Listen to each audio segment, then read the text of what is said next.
An inventory item has one default selling price, but in real life you charge different customers differently. Retail walk-ins pay one price, wholesalers and distributors pay less for buying in bulk.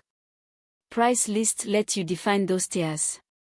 A customer can be assigned a specific price list, and a default list covers everyone else. Let us build a wholesale one. We name it wholesale pricing and describe who it is for. We leave the default switch off. This is a special list we will assign to wholesale customers, while everyone else keeps the standard price. The price list is created but empty. We click prices to set the wholesale price for each item.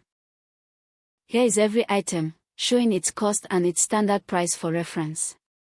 We search for our bread, and set its wholesale price. Retail is 1,500 naira, but wholesale buyers pay 1,300, and only when they order at least 10 loaves, which we set as the minimum quantity.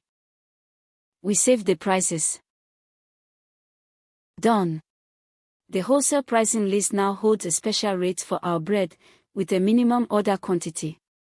Assign this list to a distributor and their invoices automatically use the wholesale price, while retail customers keep the standard one. That is how ZetaFisc handles tiered pricing cleanly.